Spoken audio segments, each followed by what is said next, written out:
Hai Storyers, welcome back to my channel. Kali ini Layla Story akan mereview One Piece chapter 1069. Sebelum lanjut, terima kasih buat yang sudah subscribe Layla Story. Buat yang belum, pencet tombol subscribe dan nyalakan lonceng notifikasinya ya, agar kalian semua nggak ketinggalan update One Piece selanjutnya. Di cover story menceritakan sang dermawan Lord Shark King Duveld, Match Laboratorium Kedamaian. Ini benar-benar nggak disangka banget. Duveld merupakan salah satu Emperor of Underworld dengan julukan Dewa Keberuntungan. Yang tidak disangka sekali, dia menjadi pemberi dana penelitian Match. Tapi sayangnya, Duveld tidak seberuntung seperti julukannya. Di Cake Island, Stussy menembaknya menggunakan tobusigan. Ini sangat menarik. Stussy dan Duveld yang merupakan Emperor of Underworld sama-sama mengenal Vegapunk. Bahkan Stussy mengetahui banyak hal mengenai Egghead dan Vegapunk itu sendiri. Sepertinya peran dari Emperor of Underworld ini akan segera ditunjukkan di Final Saga, di mana mereka terkait tidak hanya jual beli barang ilegal atau senjata ilegal, tapi juga perbudakan. Oh ya, di kapal milik Match ada bendera bertuliskan pasifis. Sepertinya pasifista merupakan rancangan mereka sejak lama, tapi baru terrealisasikan setelah Vegapunk bekerja di bawah World Government. Kapal ini bentuknya seperti yang ditemukan Franky di chapter 358, di mana Franky menemukan kapal itu sudah dibuang dan digunakan untuk membuat badan cyborgnya. Ini masuk akal karena flashback Franky terjadi 24 tahun yang lalu, sedangkan Vegapunk bergabung dengan World Government 22 tahun yang lalu. Match aktif lebih dari 24 tahun yang lalu dan mereka diburu oleh World Government. Ada selang beberapa tahun dari mereka diburu hingga Vegapunk setuju bergabung dengan World Government. Dan saat kabur dari buruan World Government, Vegapunk bertemu dengan Dragon dan Dragon menawari untuk bergabung dengannya, tapi Vegapunk memilih untuk bergabung dengan World Government. Meski mereka memiliki tujuan akhir yang sama. Dan di sini kita bisa mengetahui sedikit tentang Match yang belum sepenuhnya terungkap. Cerita berlanjut, Luffy bertemu dengan Lucci. CP0 mulai jengkel bertemu dengan Luffy dan Bonnie lagi. Mereka tidak bisa menyerang Yonko Luffy ataupun bawahan dari Luffy. Jika menyerang, maka akan terjadi perang besar. Mereka memutuskan untuk menghubungi Marine terlebih dahulu. Karena untuk mengalahkan satu Yonko saja, Marine bisa mengeluarkan seluruh anggotanya. Dan di sini Kaku serta Lucci sadar jika Luffy bisa saja menggagalkan misi pembunuhan mereka seperti yang terjadi di Enies Lobby. Karena itu, Lucci memerintah Luffy tidak ikut campur masalah internal pemerintahan. Tapi, Luffy melihat Atlas yang pingsan dan keadaan yang kepalanya hancur setengah, meminta Chopper untuk memeriksanya. Chopper bilang bukannya ini Franky yang lebih mengerti. Nah, ini emang Senju kita sungguh baka, sepertinya tidak paham kalau satelit Vegapunk merupakan cyborg. Dan Luffy mengatakan, anak ini sudah memberi kami makan. Kalau urusan makanan, jangan main-main sama Luffy. Luffy ini tahu balas budi, bahkan pernah salah paham dengan Zoro hingga bertarung hanya karena dia pikir Zoro tidak tahu balas budi pada orang yang memberi mereka makan. Padahal mereka semua bounty hunter. Luffy selalu berjuang demi menolong orang yang memberi dia makan. Contohnya saja Shirahoshi, Rebecca, dan Otama. Apalagi ini, pasti Luffy marah banget.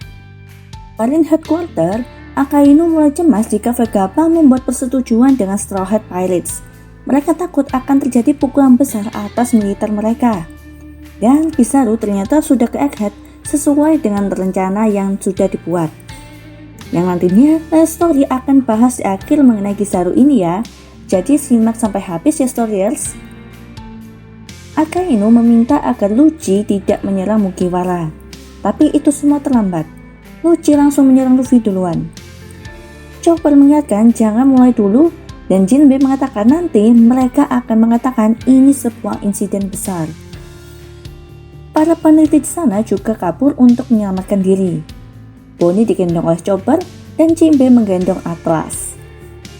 Bonnie juga belum sadar-sadar nih sampai sekarang. Jinbe wajar saja mengingatkan seperti itu, karena Cyberpol biasanya mengkambing hitamkan orang lain agar nama mereka bersih.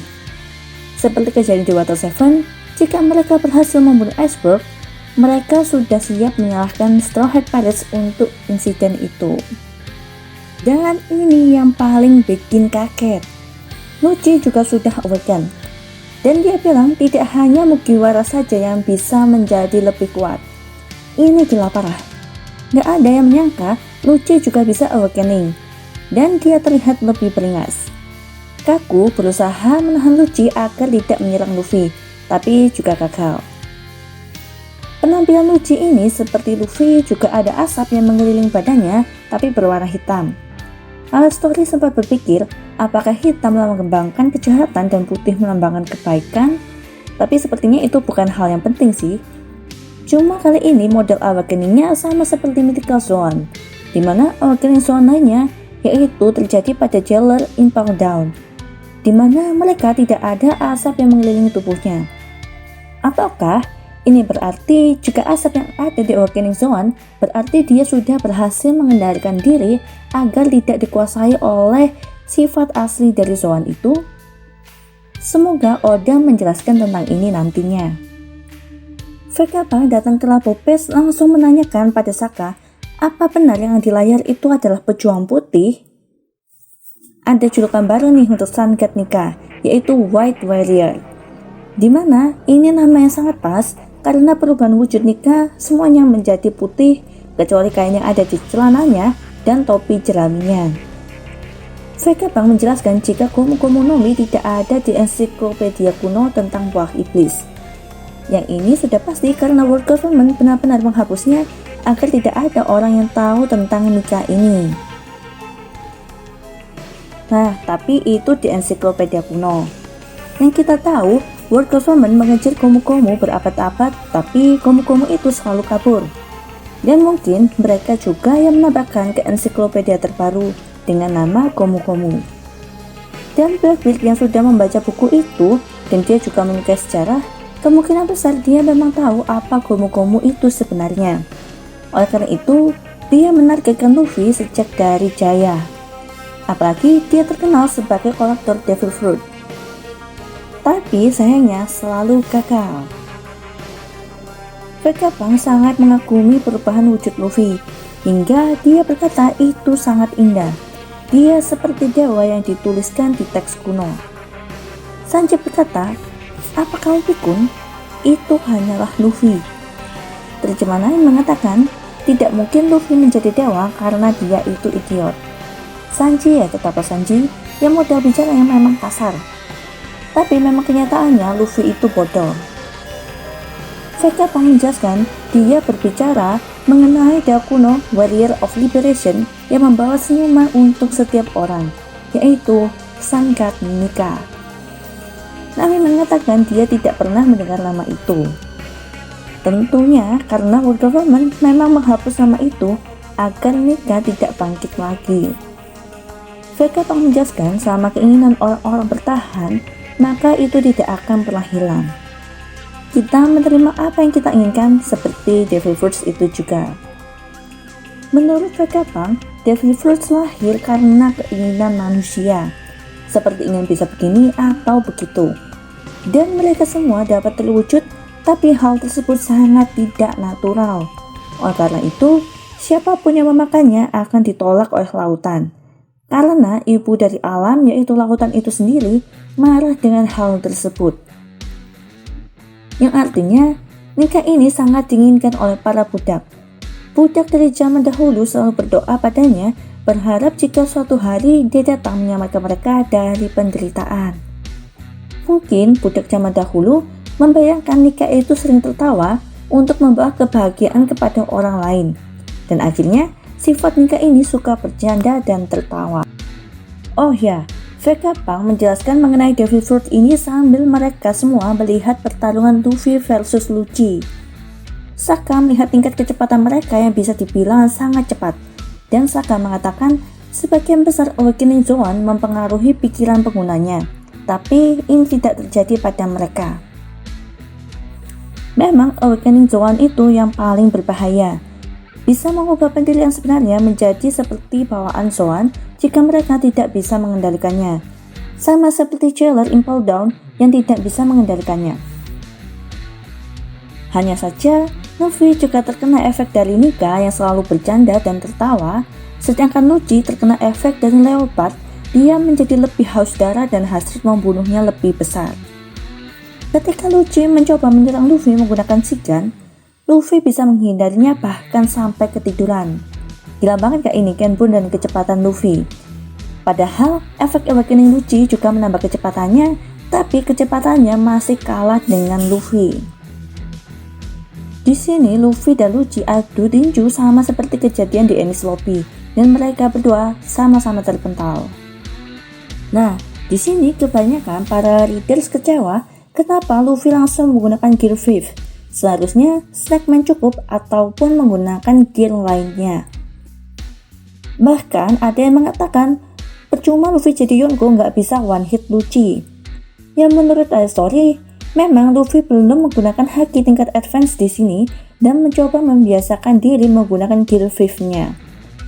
Dimana sebenarnya masih banyak potensi yang masih bisa digali meski ini sudah bentuk peak-nya. Dan tentunya Oda membuat Luffy menggunakan gear 5 agar bisa menjelaskan apa itu Nika dan Devil Fruit. Jika misal menggunakan Gear 2 atau Gear 4, Vegapunk juga tidak bisa menjelaskan siapa itu Nika pada Mugiwara Ichimi. Karena arc ini sudah membahas mengenai abad kekosongan. Sentomaru datang dan berpikir mereka akan membantu CP0 untuk mengalahkan Straw Hat Pirates. Tapi Vegapunk menjelaskan kalau CP0 menargetkan nyawanya. Vegapunk ternyata merawat Sentomaru saat Sentomaru tidak memiliki apapun untuk dimakan. Karena itu Vegapunk meminta Sentomaru berbuat mana yang menurutmu adil. Nah, di sini keadilan Sentomaru diuji. Memang ini keputusan yang berat untuk Sentomaru, tapi Sentomaru memilih menjadi pengkhianat demi Vegapunk. Dan Sentomaru meminta Seraphim Hancock membawa kelompok Luffy ke Frontier Dome, sedangkan Seraphim Kuma dan Mihawk serta Jinbe mengusir CP0. Ini keren banget sih, Sentomaru masih mengerti balas budi kepada Vegapunk. Seandainya yang di posisi Sentomaru adalah Akainu, pasti Vegapunk sudah tidak dipedulikan lagi. Yang namanya melanggar haruslah dihukum. Saat Sentomaru meminta para Seraphim melakukan tugasnya, Luffy memukul perut Lucci menggunakan Gomu Momokura, di mana ini seperti teknik yang digunakan oleh Katakuri. Tapi Luffy menggunakan caranya sendiri. Seperti yang Lara Story katakan di review chapter sebelumnya, Luffy pasti bisa meniru teknik serangan musuh dengan caranya sendiri. Sebenarnya bukan hanya musuh sih, tapi apa yang terjadi di sekitarnya juga. Seperti paling di topi Genso saat di Kokoyashi Village, Luffy menggunakannya menjadi inspirasi teknik serangannya dalam menyerang Arlong. Teknik Deadford ditiru berdasarkan hewan-hewan yang ada di Rusukaina saat berlatih haki selama time skip. Bahkan Gear Second terinspirasi dari beberapa teknik Rokushiki Cyberpole, yang mungkin nanti ada hal yang bisa menginspirasi Luffy lagi, yang dimana itu semua berdasarkan imajinasi Luffy. Ketika mereka masih mengobrol, Lucci menggunakan teknik Sugan atau hand pistol ke Sentomaru. Tujuannya agar CP0 bisa mengambil alih Seraphim. Karena Seraphim memiliki tier, siapa saja yang bisa mengendalikannya. Yang teratas adalah Kurose, yang kedua Vegapunk dan satelitnya, ketiga Sentomaru, dan keempat yang membawa chip otoritas. Nah, jika ada yang berkedudukan tinggi, maka CP0 tidak bisa mengontrol Seraphim itu. Jadi, Lucci meminta fokus dulu untuk menghabisi para pengontrol Seraphim. Nah, di sini Sentomaru sudah tertusuk hand pistol, bahkan menembus tubuhnya. Tentu ini membuat situasi menjadi lebih kritis, dan Luffy marah untuk kedua kalinya saat ini. Apakah di next chapter kita akan diperlihatkan Dewa Nika yang sedang marah, atau menggunakan ekspresi serius seperti yang ada di film Red? Nah, ini patut kita tunggu nih Storyers. Tapi memang dasar Leopard itu sendiri menyerang musuh saat mereka lengah. Jadi kuncinya memang jangan sampai lengah. Sekali lengah bisa terkena serangan. Dan sebenarnya ini juga bisa jadi latihan untuk Luffy sebelum menghadapi Blackbeard yang memang sudah terkenal karena liciknya. Bahkan jika lengah, Blackbeard juga bisa mengkeroyok dan tidak main-main, dia juga tidak segan untuk membunuhnya. Dimana situasi seperti itu jika Luffy lengah, sungguh akan merugikan dirinya sendiri. Yang menjadi pertanyaannya, sebenarnya bagaimana hubungan Sentomaru dengan Kizaru ini? Jika benar-benar pamannya, kenapa Kizaru tidak membantu hidup Sentomaru, malah Vegapunk yang membantunya?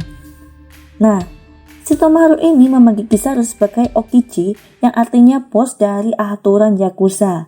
Jadi dia merupakan paman dalam tanda kutip. Jadi Sentomaru memanggil Kizaru paman hanya sebagai respek saja. Kizaru sudah menuju ke Egghead, di mana pasti kita akan segera diperlihatkan kedatangannya. Nah, Kizaru ini menganut keadilan abu-abu, di mana di sini tidak segan melaksanakan perintah apapun, bahkan tidak memandang moral lagi seperti Aokichi ataupun Fujitora. Bahkan perlakuannya bisa lebih kejam lagi.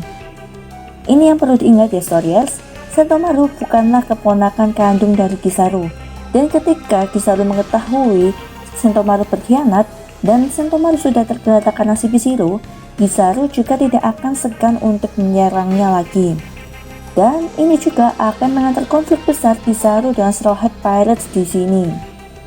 Jadi, menurut Layla Story, Kizaru datang ke Egghead bukan untuk menyelamatkan Sentomaru atau membantu Vegapunk, tapi sudah menjalankan rencana membantu pembunuhan Vegapunk yang sudah disusun oleh Marine. Jadi menurut Layla Story, Kizaru datang ke Egghead ini menjadi main villain. Apa mungkin nanti Kizaru bertemu dengan Zoro dan Brook, mengingat Kizaru juga ahli pedang, atau bahkan bertemu dengan Luffy juga, sehingga situasi menjadi lebih buruk, di mana nantinya Luffy versus CP0, Seraphim, serta Kizaru. Tapi, Layla Story juga berharap Kizaru juga bisa bertarung dengan Sanji, karena kelebihan mereka pada kecepatannya. Dan seperti di salah satu opening One Piece, Kizaru versus Sanji, yang patut kita tunggu di chapter berikutnya. Oh ya, Kuma yang asli juga sepertinya menuju Egghead Island. Kira-kira siapa ya yang sampai duluan ke Egghead Island? Kizaru atau Kuma? Nah, sekian review dan analisis singkat dari Layla Story. Jangan lupa subscribe, like, dan nyalakan notifikasinya ya, agar kalian semua tidak ketinggalan update One Piece selanjutnya. See you in the next video, Storyers!